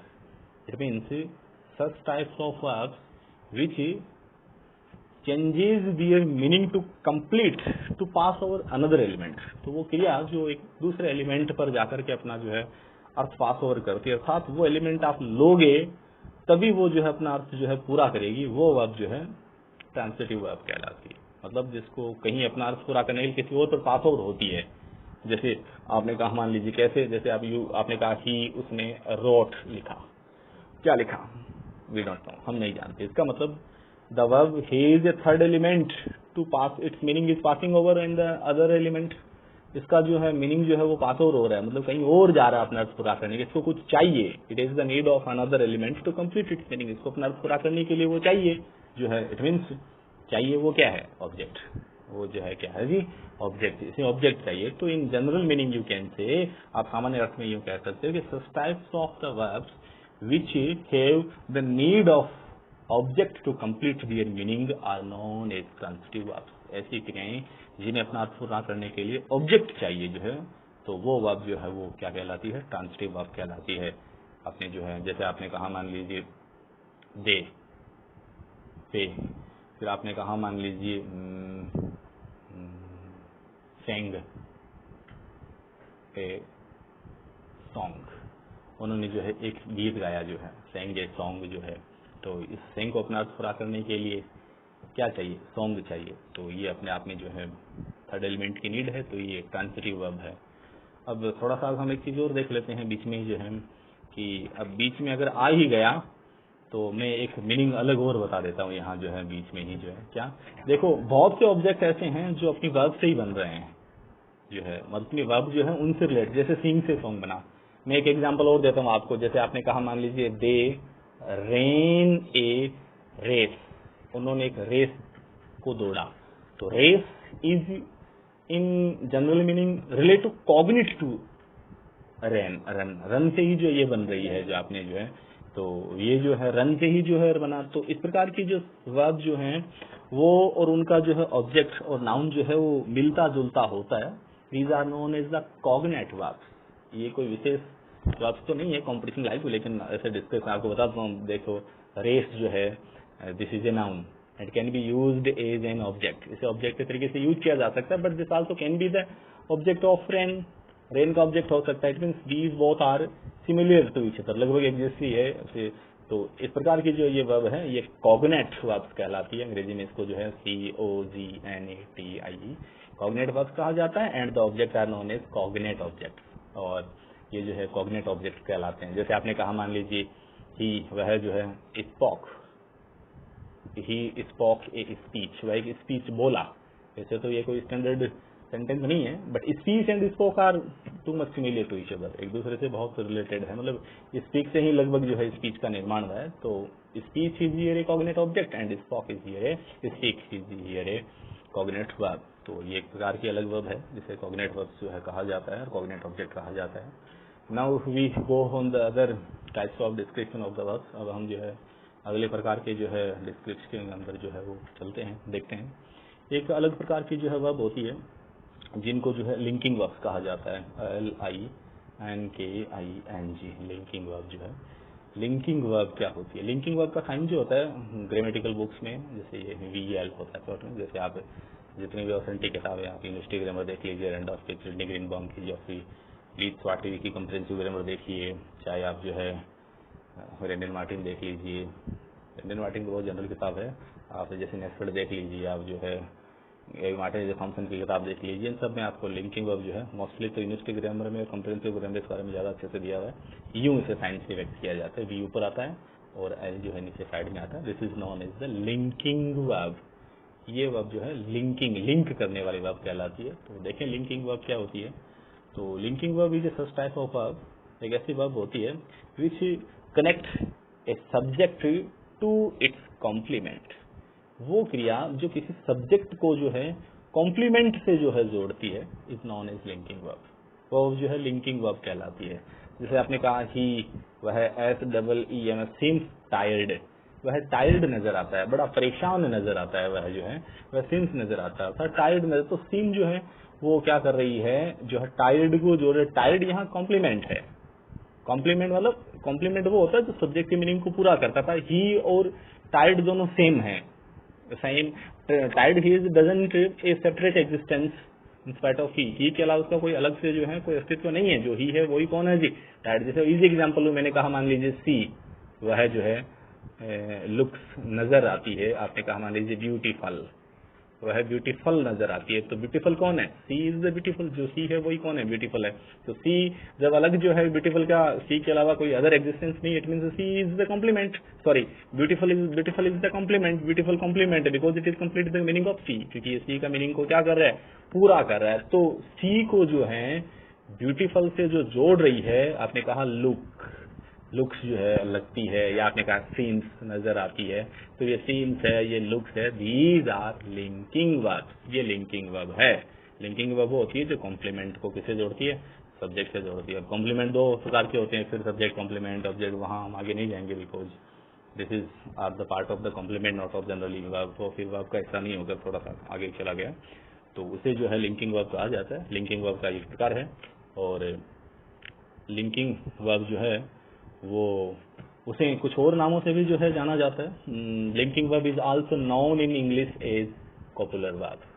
Linking verb जो होती है उसको इंग्लिश में कॉपुलर वर्ब भी कहते हैं, COPULAR जो है। Linking verb is also known in English copulas. आप चाहो तो इसको कॉपुला, या ज्यादा लिंकिंग वर्ब प्लूरल फॉर्म है तो कॉपुलाज भी इसे कह सकते हो। लिंकिंग वर्ब जो है is also known as intensive verb.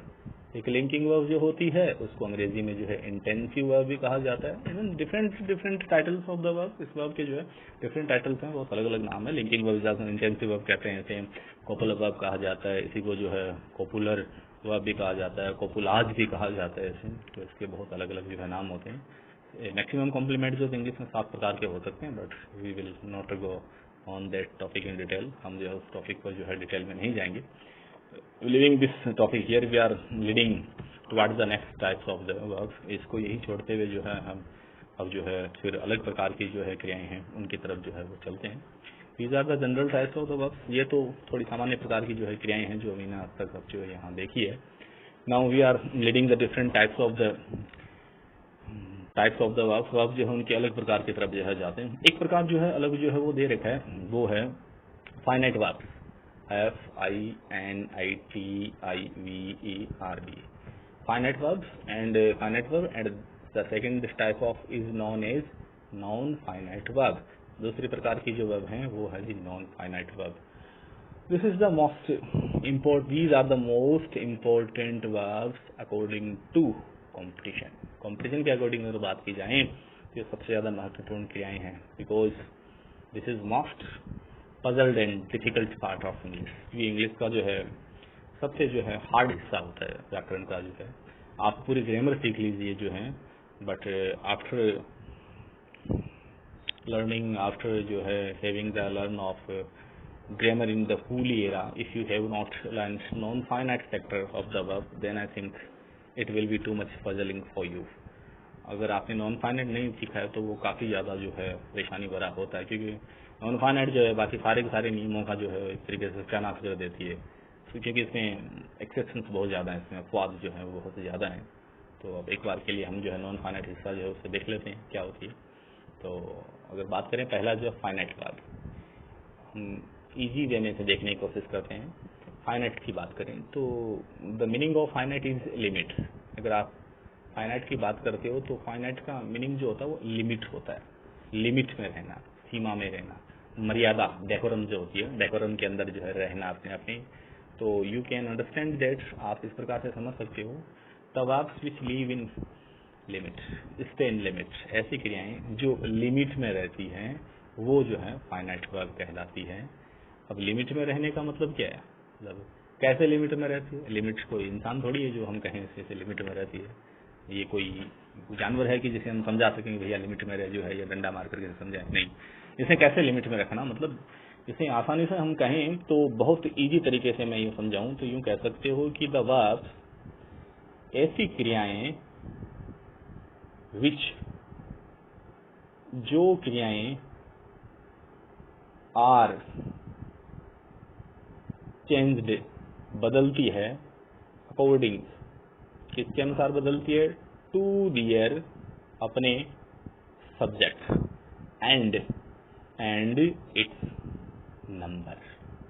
वो क्रियाएं जो अपने सब्जेक्ट और अपने नंबर के अनुसार बदलती है। If the subject is singular, they also convert into singular form. Subject अगर सिंगुलर है तो वो सिंगुलर हो जाती है, सब्जेक्ट अगर प्लूरल फॉर्म में है तो वो प्लूरल फॉर्म में हो जाती है। तो अपने सब्जेक्ट और नंबर के अनुसार जो वर्ब बदलती है वो वर्ब जो होती है वो फाइनाइट वर्ब्स कहलाती है। जो है कैसे कैसे बदलती है ये तो मौखिक हो गया। एग्जाम्पल के तौर पर अगर आपने हम देखें, जैसे मैं कहूँ मान लीजिए दे, वे जो हैं, आपने कहा मान लीजिए हैव ए कार, उनके पास एक कार है। अब हैव जो वर्ब है, क्योंकि सब्जेक्ट यहाँ दे था और दे जो है वो प्लूरल है, तो दे के साथ क्या लगाना पड़ा, हैव लगाना पड़ा। लेकिन अगर मैं यहाँ दे की जगह ही कर दूं तो क्या ही के साथ हैव पॉसिबल है? नहीं, हमें जो है we will have to use has in the place of have. हमें जो है हैज यूज करना पड़ेगा हैव के स्थान पर। क्यों? सिंस ही सिंगुलर, क्योंकि ही क्या है, सिंगुलर है। तो इसका मतलब जो हैव जो था वो किस में चेंज हुआ, हैज में चेंज हुआ। तो ये अपने सब्जेक्ट और नंबर का फर्क पड़ रहा है, ये अफेक्ट हो रही है according to their subject and number, subject और नंबर के अनुसार। If the subject is singular they also change into singular, if the subject is plural and they also change into plural form. तो जो verb अपने subject और number के according जो है चेंज होती है वो वर्ब जो होती है वो फाइनाइट वर्ब कहलाती है, उसे जो है फाइनाइट वर्ब कहा जाता है। कैसे फाइनाइट वर्ब जो है, अभी जैसे मैंने आपको बताया। और नॉन फाइनाइट, जिन पर उनका कोई कंट्रोल नहीं होता है सब्जेक्ट और नंबर का, वो नॉन फाइनाइट कहलाती है। थोड़ा और आसान देखें कि जो अगर मान लीजिए, तो यूं कह सकते हो कि अगर किसी सेंटेंस में जो है एक से ज्यादा वर्ब है, जैसे आपने कहा कि ही, एक से ज्यादा वर्ब आपने लगा, मान लीजिए ही इज, फिर मैंने लगाया मान लीजिए ही इज वॉकिंग, वह वॉक कर रहा है, चल रहा है। तो इस वाक्य में हमने देखा कि एक से ज्यादा है, एक से ज्यादा है कि इज भी है और वॉकिंग भी है। तो एक सेंटेंस में अगर एक से ज्यादा अगर वर्ब होती है तो ऑलवेज फर्स्ट वर्ब, केवल पहली वर्ब जो होती है is used into finite verb, वो केवल फाइनाइट फॉर्म में यूज होती है, फाइनाइट वर्ब होती है। Remaining all verbs are non finite, बाकी बची हुई सारी की सारी वर्ब जो होती है वो नॉन फाइनाइट है, वो कितनी भी हो सकती है। क्योंकि since only the first verb can be changed, मैंने अभी पहले रूल बताया, the verbs are changed according to their subject and number, only first verb can be changed according to subject and number।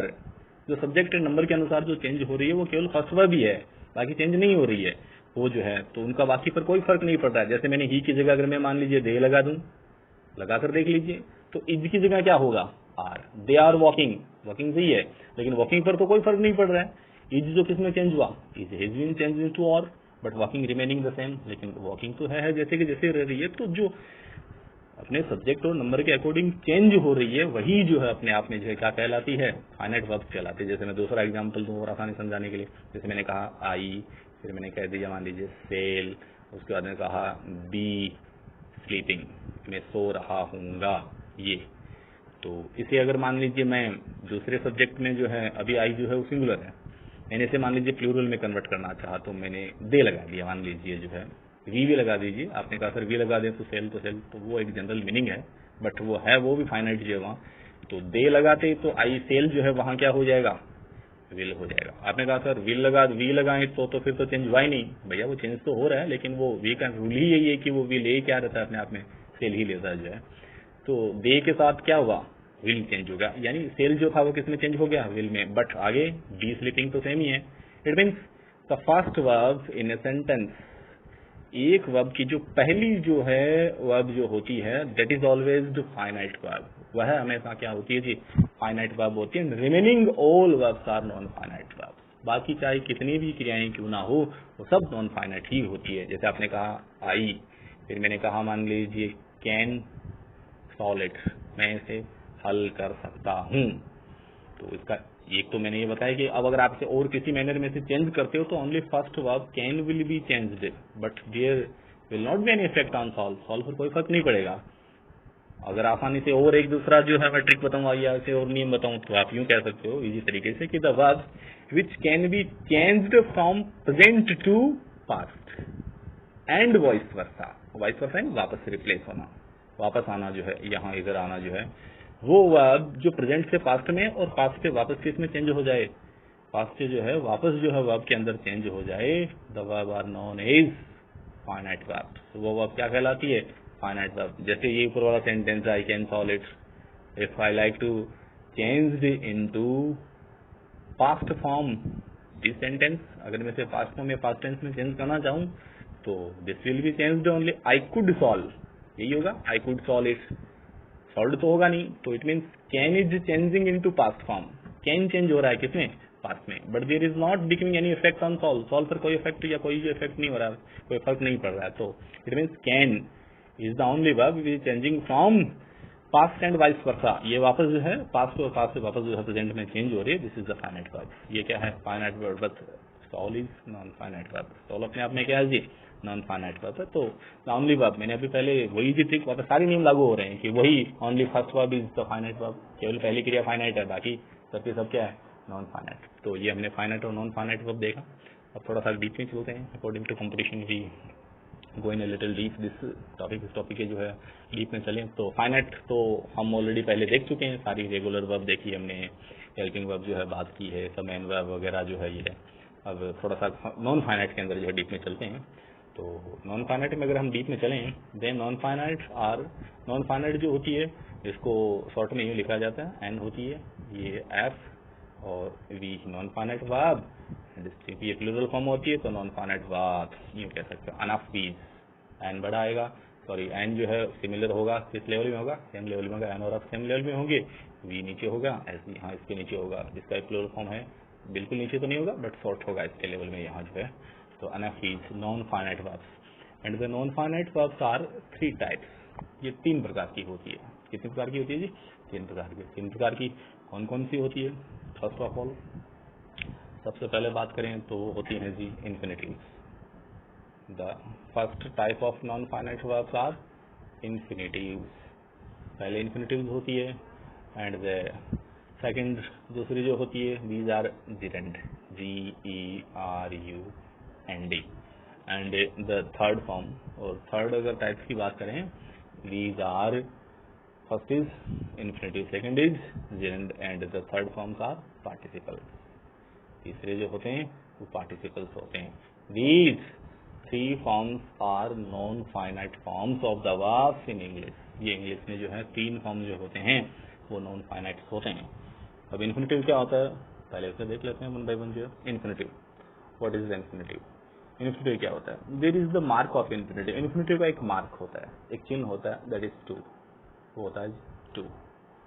If you use the mark of infinitive it means 2 with the first form of the verb, अगर आप जो है 2 + V1 use करते हो this is infinitive, ये अपने आप में इन्फिनिटिव है वर्ब। तो अगर आप 2 + V1 अगर यूज करते हो तो this is the full infinitive, ये तो अपने आप में है full infinitive. And if you use single verb, अगर आप जो है केवल वर्ब के फर्स्ट फॉर्म यूज करते हो विदाउट 2, बिना विदाउट 2 के यूज करते हो तो ये बेयर इन्फिनिटिव कहलाता है। बेयर का मतलब विदाउट क्लॉथ, बिना कपड़ों वाला जो होता है। तो यहाँ इसके कपड़े 2 मतलब 2 साइन कपड़े समझ लीजिए, साइन समझ लीजिए जो तो ना बेयर विदाउट 2, बिना 2 के जो है, तो दिस इज बेयर इन्फिनिटिव। ये है जी बैर इन्फिनिटिव जो है। तो infinitive are also two types. Infinitive कितने प्रकार के होते हैं? दो प्रकार के होते हैं। One is the full infinitive and the full infinitive it means the infinitive which is use with it sign, with is marker, अपने मार्कर के साथ, अपने साइन के साथ यूज होता है। And the sign of infinitive to, जो to होता है, तो टू के साथ जो यूज होता है that is use the full infinitive. And when we are using the verb without the mark of infinitive it means without to, then this is known as the bare infinitive. तो इसे क्या कहा जाता है? इसे बैर इन्फिनिटिव कहा जाता है। And these are the two types of the infinitive. ये इन्फिनिटिव के क्या होते हैं? दो प्रकार के होते हैं, दो प्रकार होते हैं। अब थोड़ी सी बात करें इन्फिनिटिव कैसे कैसे यूज होता है। Infinitive can be used as subject. एक इन्फिनिटिव जो होती है किसी सेंटेंस में एक सब्जेक्ट हो सकती है, सब्जेक्ट है। It also can B noun, एक नाउन हो सकता है इन्फिनिटिव। एक इन्फिनिटिव जो होता है किसी भी सेंटेंस में क्या हो सकता है जी? एक नाउन हो सकता है। कैसे हो सकता है एक नाउन जो है? बात करें तो नाउन इस तरीके से हो सकता है कि एक नाउन के जनरल जितने यूज होते हैं वो सारे यूज जो है वो इन्फिनिटिव के होंगे, तो वो नाउन हो जाएगा। एक नाउन क्या क्या यूज हो सकते हैं? Noun can be use as a subject in a sentence. एक नाउन जो होती है वो किसी सेंटेंस में क्या हो सकती है जी? सब्जेक्ट हो सकती है। फिर a noun also can be as an object in a sentence. एक नाउन जो है एक ऑब्जेक्ट के तरीके से यूज हो सकते हैं सेंटेंस में। It means infinitive also can be used as a noun. Infinitive क्या है? ऑब्जेक्ट के तरीके से भी यूज हो सकता है। फिर आप बात करें तो नाउन जो है वो और क्या हो सकती है? तो सब्जेक्ट हो सकती है, आपने कहा जो ऑब्जेक्ट हो सकती है। तीसरा यूज हो रहा है वो अगले स्ट्रक्चर में जो देखेंगे। तो पहले सब्जेक्ट कैसे हो सकती है किसी सेंटेंस में? तो जैसे आपने कहा, यही बहुत काफी जो है फेमस वर्ब जो है, मैं उसी का उदाहरण ले लेता हूँ। जैसे आपने कहा, मान लीजिए to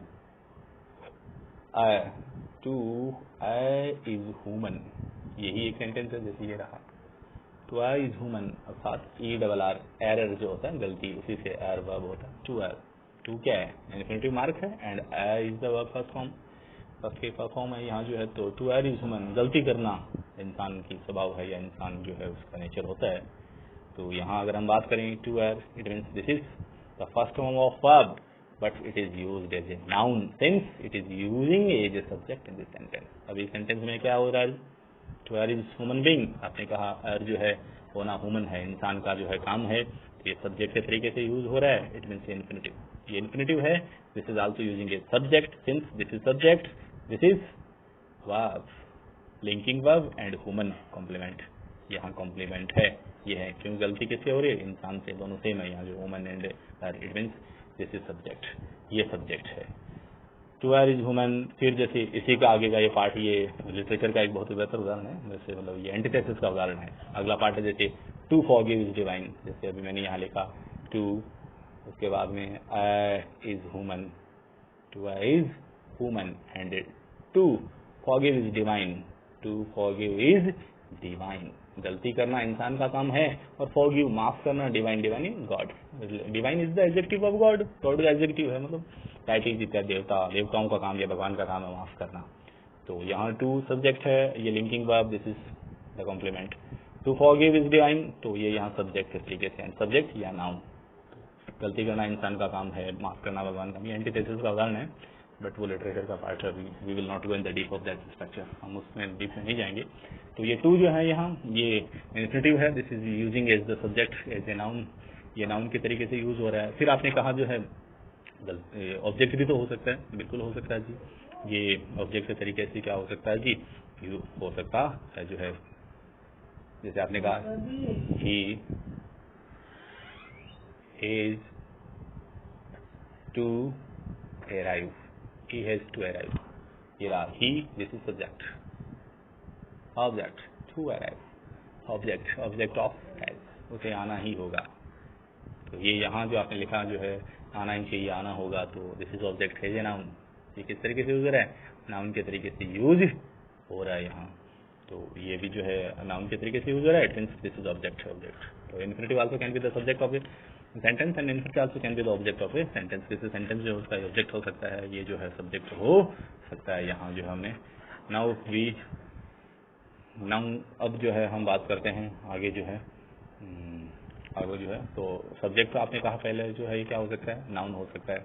now it also can be, अगली बात करें तो noun and pronoun are the same, there is no difference in the work of noun pronoun. Noun pronoun जो है उसके जो है सब्जेक्ट वो फंक्शंस में कोई डिफरेंस नहीं होता है। क्लॉज स्ट्रक्चर में अगर बात करें तो प्रोनाउन वगैरह जो है वो नाउन क्लॉज भी हो सकता है।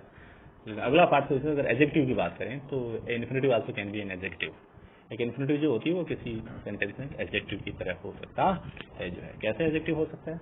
जैसे आपने कहा, मान लीजिए आई, फिर आपने कहा हेव ए, फिर आपने लिखा मान लीजिए I have a book, sorry इसे थोड़ा वापस ठीक करते हैं, आई, फिर मैंने लिखा हैव ए बुक, फिर मैंने कहा to read.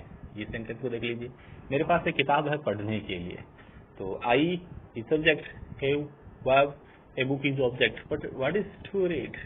To read, to वही वन वर्ब की फर्स्ट फॉर्म है रीड, दिस इज इन्फिनेटिव, कौन सा इन्फिनेटिव? Full infinitive. बट मेरे पास एक किताब है किस बात के लिए? टू रीड, पढ़ने के लिए। It means to read is qualifying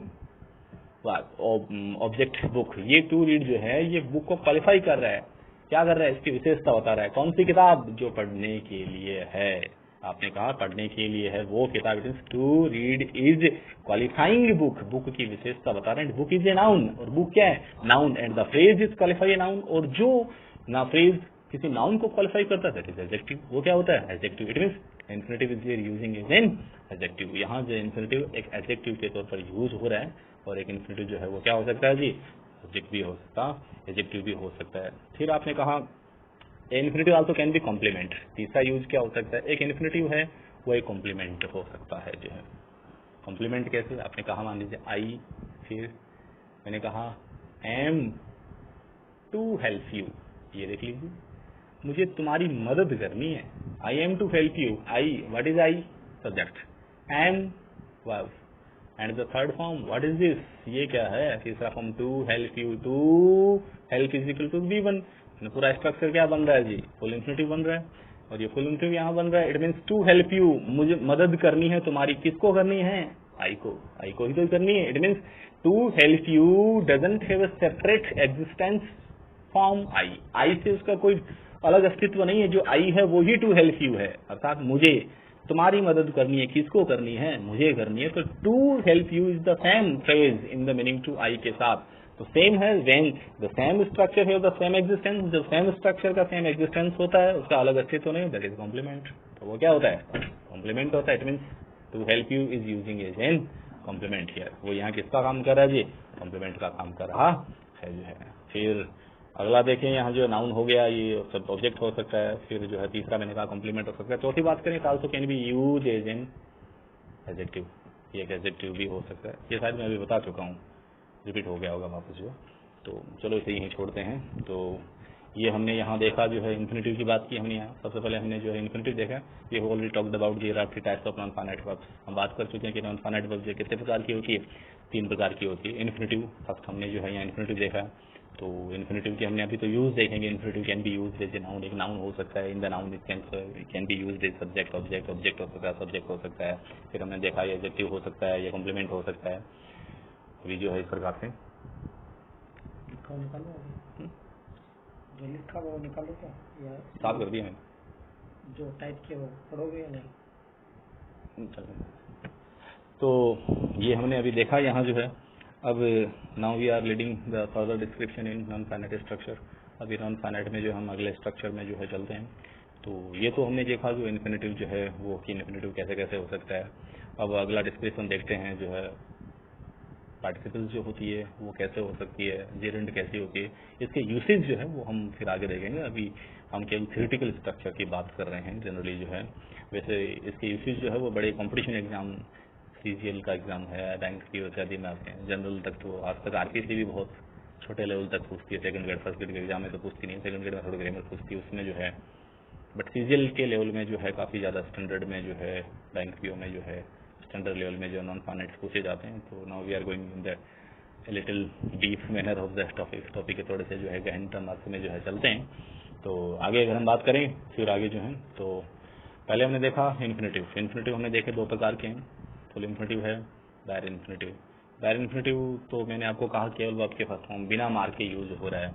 तो इसका एग्जाम्पल अभी बताया नहीं, तो मैं आपको बता दूं। जैसे आपने कहा ही, उसने जो है made, M-A-D-E-M-E, made me, L-A-U-G-H, he made me laugh, उसने मुझे हंसाया। Then he, what is he? Subject, made, this is verb, me object, then what is laugh? तो फिर लाफ क्या है? According to structure this is verb की first form, this is the first form of the verb, ये verb की first form है structure के according, but using without to, लेकिन क्या हो रही है, बिना टू के ही यूज हो रही है। इट मीन्स दिस इज बैर इन्फिनिटिव।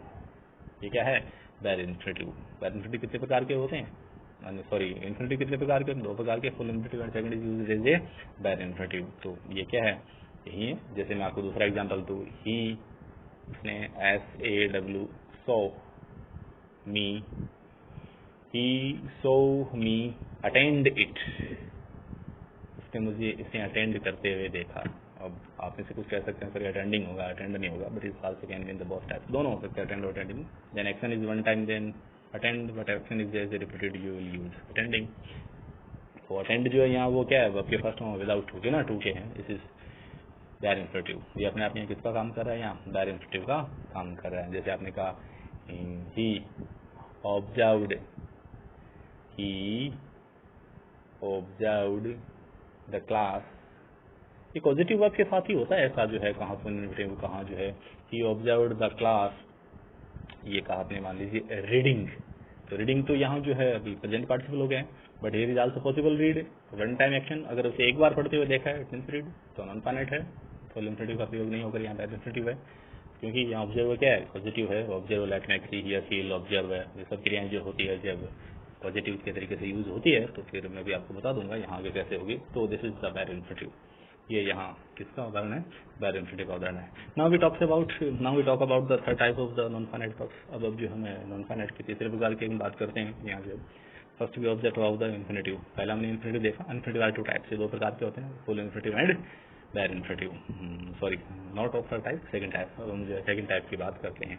दूसरा अगर बात करें, the second type of the non finite is gerund, ZERUND। दूसरे टाइप की अगर बात करें तो उसे जिरेंड कहा जाता है। जिरेंड, व्हाट इज जिरेंड, जिरेंड क्या है, gerund structure of gerund is the ING form.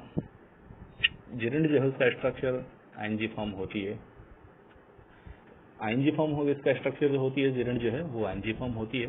तो अगर आप इसे जो है आईएनजी फॉर्म में जो है यूज करते हो, अरे गुरु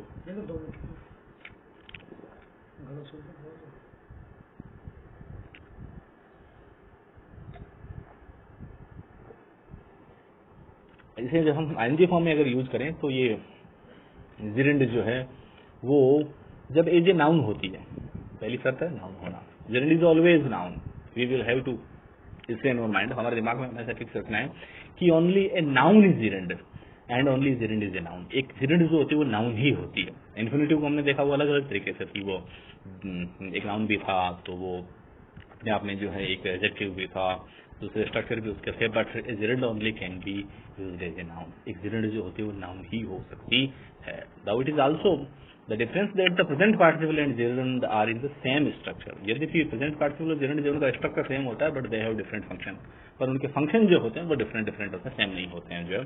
but first we study about the gerund, हम जिरेंड की बात करते हैं। You can say when the ING structure first form with ING is used as a noun, this is noun as gerund. जब कोई आपके फर्स्ट फॉर्म जो है वो एज ए नाउन, एक नाउन के तरीके से यूज होती है तो उसे जो है जिरेंड कहा जाता है। कैसे, जैसे मैं आपने कहूँ तो जिरेंड जो है वो होगी, अब जिरेंड वो सारे काम कर सकती है जो नाउन करती है। एक नाउन क्या कर सकती है, एज ए सब्जेक्ट। इस सेंटेंस में एक नाउन जो होती है वो क्या हो सकती है, एज ए सब्जेक्ट हो सकती है जो है। कैसे, जैसे आपने कहा वॉकिंग, ये रहा, आपने कहा मान लीजिए walking is a good exercise. Walking जो है एक अच्छी एक्सरसाइज है। It means walking the first form of ING is using as a subject. और सब्जेक्ट ये नाउन कैसे हुई, नाउन ऐसे हुई कि only a noun can be a subject.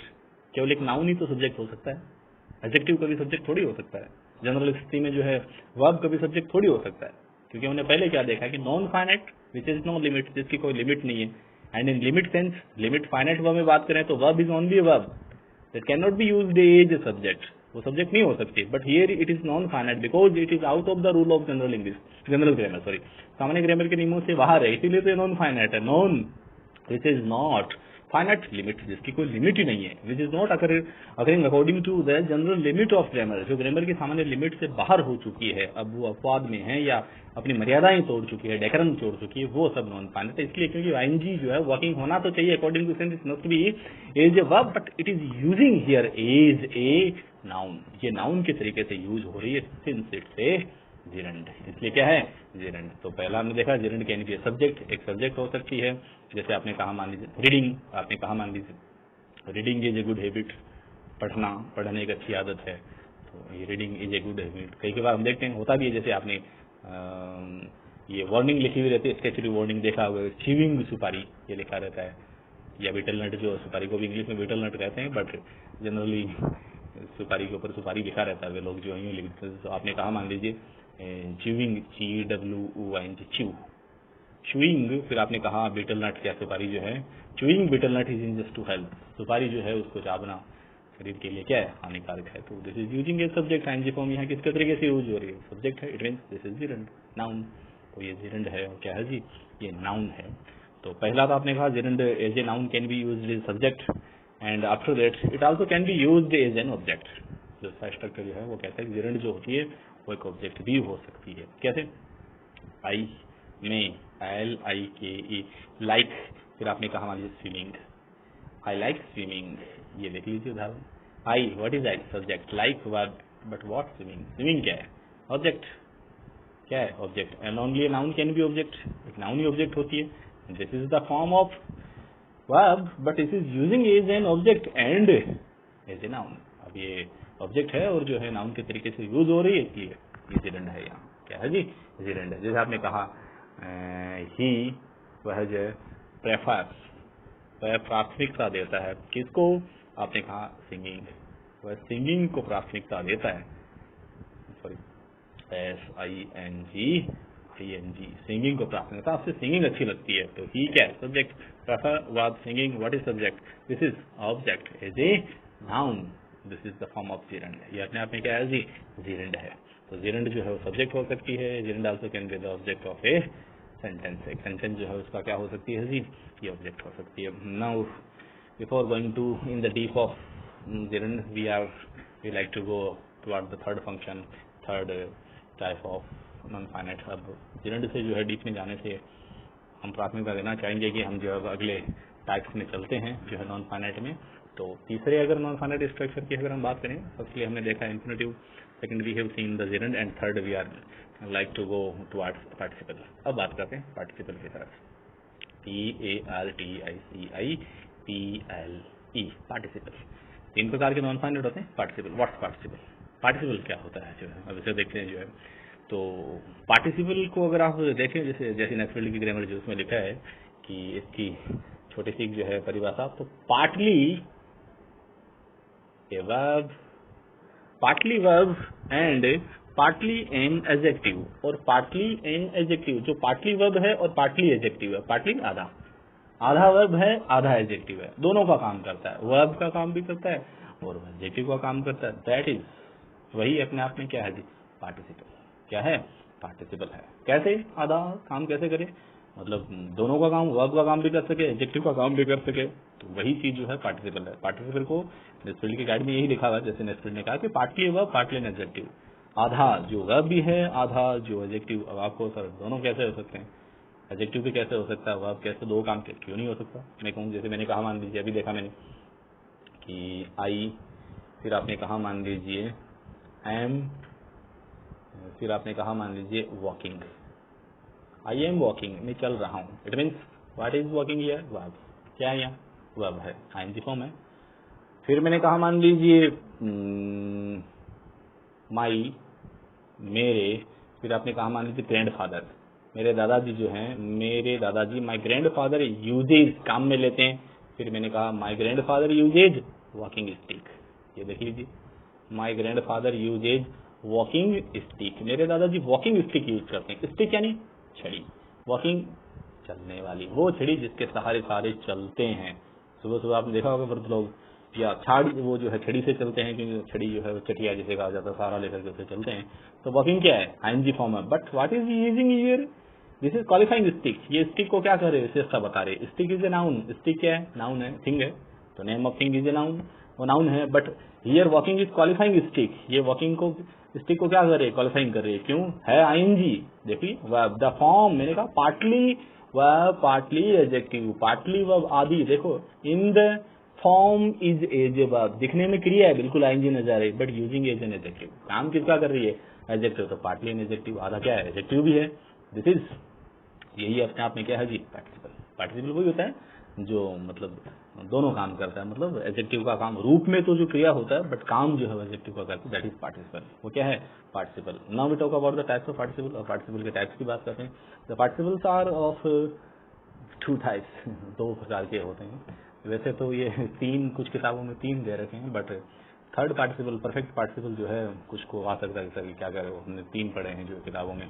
But the third participle is not the different form from past participle. ये past participle अलग नहीं होता। तीसरा परफेक्ट पार्टिसिपल जो है that is used with the help of past participle, वो past participle की मदद से ही बनता है, आईएनजी हेल्प के साथ जुड़ करके। तो बहुत सारी किताबें जो है, और किसी में 2 लिखा है, किसी में 3 लिखा है, तो we have not to go in the deep doubt of this matter, इसके मैटर में नहीं जाना, 2 मानिए 3 मानिए जो भी है, बट हम जो है सारे देख लेते हैं।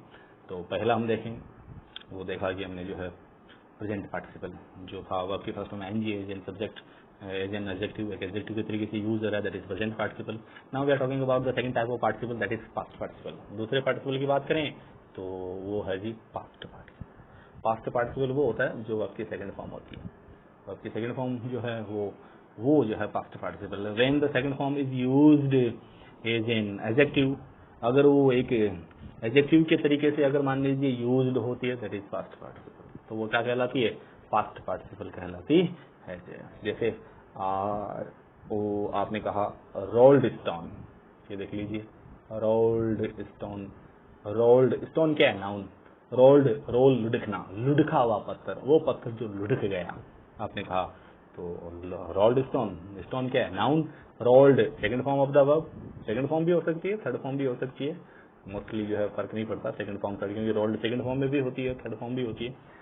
तो रोल्ड यहाँ जो है स्टोन को क्वालिफाई कर, कौन सा पत्थर, जो पत्थर जो है रोल्ड हो चुका है, अर्थात लुढ़क गया है, इसका मतलब ये इसको क्या कर रहा है, क्वालिफाई कर रहा है। स्टोन क्या है, नाउन, इसकी विशेषता बता रहे, दिस इज पास्ट पार्टिसिपल। ये क्या है जी, पास्ट पार्टिसिपल है। जैसे मैं दूसरा एग्जाम्पल हूँ, मान लीजिए मैंने कहा वियर, ये रहा, फिर वियर, फिर अगर सेकंड फॉर्म, ये वियर का मतलब पहनना, वॉन घसना भी होता है। मैंने कहा मान लीजिए वॉन स्लीपर, घिसी हुई चप्पलें जो है, स्लीपर। तो स्लीपर्स क्या है, थिंग, इट मीन्स नाउन। ये क्या है, नाउन। वॉन, वॉन इसकी क्या बता रहा है, विशेषता है, second form of the, third form of the verb, wear, won, won, war जो है, तो थर्ड फॉर्म है, तो दिस इज पास्ट पार्टिसिपल। ये क्या है जी, पास्ट पार्टिसिपल। कौन सी चप्पलें, जो घिस चुकी है। जैसे आपने कहा मान लीजिए आपने कहा टॉय, खिलौना, तो कौन सा खिलौना, आपने कहा मान लीजिए ब्रोकन, तो ब्रोकन कौन सी फॉर्म है, थर्ड फॉर्म। मैंने कहा थर्ड फॉर्म जो फर्स्ट पार्टिसिपल हो सकती है, broken toy. Toy, what's toy, toy is noun, broken the noun, the toy which has been broken, वो वाला जो टूट गया। तो पास्ट पार्टिसिपल हमेशा जो है परफेक्ट, सॉरी पैसिव मीनिंग देता है, प्रेजेंट पार्टिसिपल जो होता है वो हमेशा एक्टिव मीनिंग देता है। तो वो खिलौना जो टूट गया है, तो ब्रोकन यहाँ क्या कर रहा है, टॉय की विशेषता बता रहा है जो है, तो it means second form of the verb या third form of the verb, broke is second form and third form is the broken, this is the past participle. Past participle है, it means this is in the form as a verb but using as an adjective. ये जो है form में तो verb है, but use कैसे हो रहा है, एडजेक्टिव। तो सब types of words which are partly an adjective, partly verb are known as participle. ऐसे वर्ड जो हैं वो आधे एडजेक्टिव होते हैं, आधे जो है वर्ब होते हैं, वो हमेशा जो है यूज किए जाते हैं, पार्टिसिपल्स के तौर पर यूज किए जाते हैं।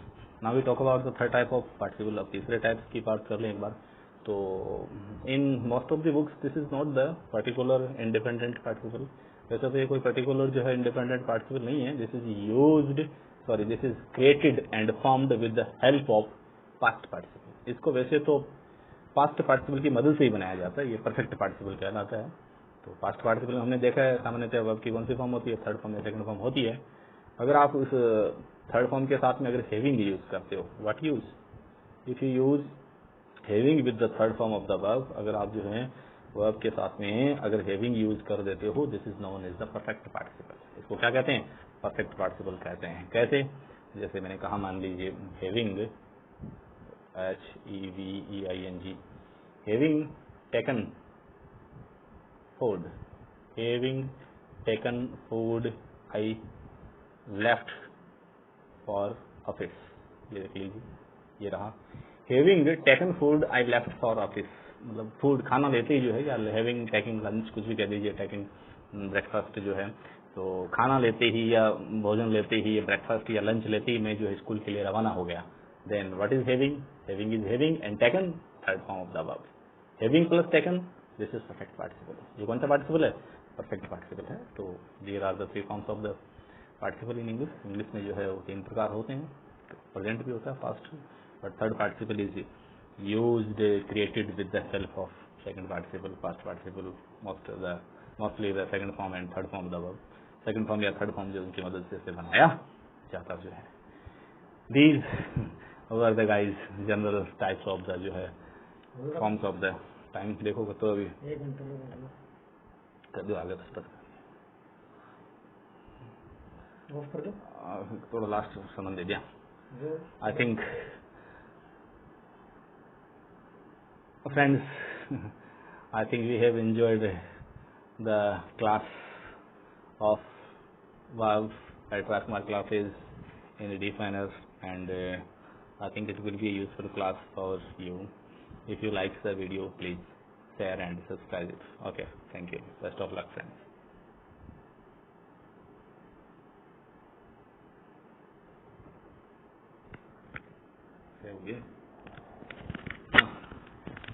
ठीक है, ज्यादा हो गया लंबा। लंबा तो बना। यूसी तो दाखवून तो साइड है ना, यूसी म्हणूया विशेष करके